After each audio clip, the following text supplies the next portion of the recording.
Nominated పదవుల భర్తీకి రాష్ట్ర ప్రభుత్వం రంగం సిద్ధం చేస్తోంది. ఉమ్మడి ఖమ్మం జిల్లా కాంగ్రెస్ నాయకుల్లో ఆశలు చిగురుస్తున్నాయి. రాష్ట్రంలో ఇప్పటికే ప్రభుత్వం మొదటి విడతగా గత మార్చి నెలలో కొందరికి నామినేటెడ్ పదవులు కేటాయించింది. ఎంపీ ఎన్నికల కోడ్ నేపథ్యంలో ఆ జీవో ఉత్తర్వులు నిలిచిపోయాయి. దీంతో కార్పొరేషన్ చైర్మన్లు అప్పట్లో బాధ్యతలు చేపట్టని పరిస్థితి ఏర్పడింది. ఎన్నికల కోడ్ ముగియడంతో పాత వారితో పాటు కొత్తగా మరికొందరికి నామినేటెడ్ పదవులు వరించనున్నాయి. రాష్ట్ర ప్రభుత్వం నామినేటెడ్ పోస్టుల భర్తీపై దృష్టి పెట్టడంతో ఉమ్మడి ఖమ్మం జిల్లా కాంగ్రెస్ నాయకుల్లో ఆశలు చిగురిస్తున్నాయి. రాష్ట్ర వ్యాప్తంగా 37 కార్పొరేషన్లకు చైర్మన్ పదవులు ఖరారు కాగా వాటిలో ఉమ్మడి జిల్లా నుండి 5గురికి అవకాశం లభించింది. పాలేరు నియోజకవర్గం నుండి అసెంబ్లీ టికెట్ ఆశించిన రాయల నాగేశ్వరరావుకు రాష్ట్ర వేర్ హౌసింగ్ కార్పొరేషన్ గిడ్డంగుల సంస్థ చైర్మన్ గా నియమించారు. మంత్రి పొంగులేటి శ్రీనివాసరెడ్డి వర్గానికి చెందిన మాజీ డీసీసీబీ చైర్మన్ మువ్వ విజయ్ బాబుకు రాష్ట్ర విద్య సంక్షేమం మౌలిక వసతుల అభివృద్ధి సంస్థ కార్పొరేషన్ చైర్మన్ గా నియమించారు. వైరా నుండి నాయుడు సత్యనారాయణను రాష్ట్ర హ్యాండీక్రాఫ్ట్స్ సంస్థ చైర్మన్ గా, వైరాకు చెందిన నూతి శ్రీకాంత్ ను రాష్ట్ర బీసీ ఫైనాన్స్ కార్పొరేషన్ చైర్మన్ గా నియమించారు.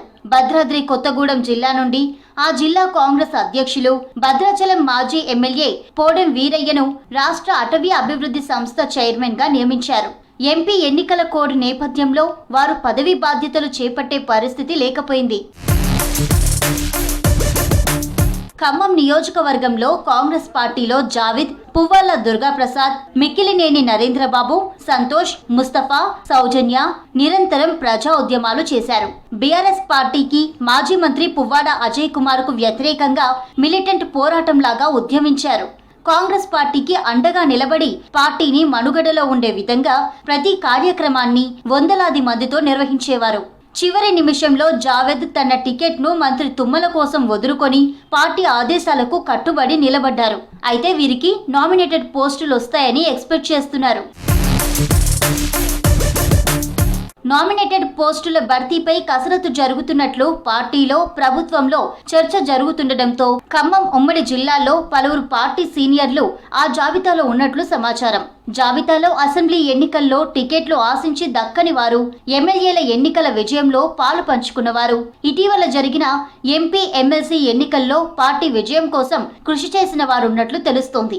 కార్పొరేషన్ చైర్మన్ పదవులతో పాటు మార్కెట్ కమిటీలు, కార్పొరేషన్లకు డైరెక్టర్, ఇతర పదవులు భర్తీ చేయనుండటంతో నామినేటెడ్ సందడి నెలకొంది.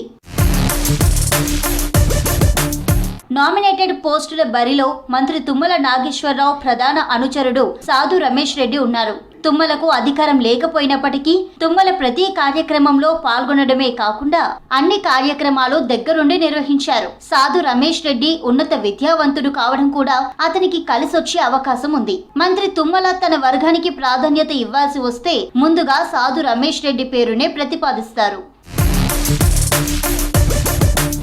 ఇక ఇప్పటికే ఖరారైన అభ్యర్థులతో పాటు కొత్తగా మరికొందరితో నామినేటెడ్ పోస్టుల భర్తీ జాబితాకు CM Revanth Reddy green signal ఇవ్వనున్నట్లు విశ్వసనీయ సమాచారంగా ఉంది. ఇప్పటికే కాంగ్రెస్ అధిష్టానం నుండి ఆమోదం పొందినట్లు కూడా తెలుస్తోంది. మరి ఎవరెవరికి ఆ పదవులు వరించనున్నాయో వేచి చూడాలి.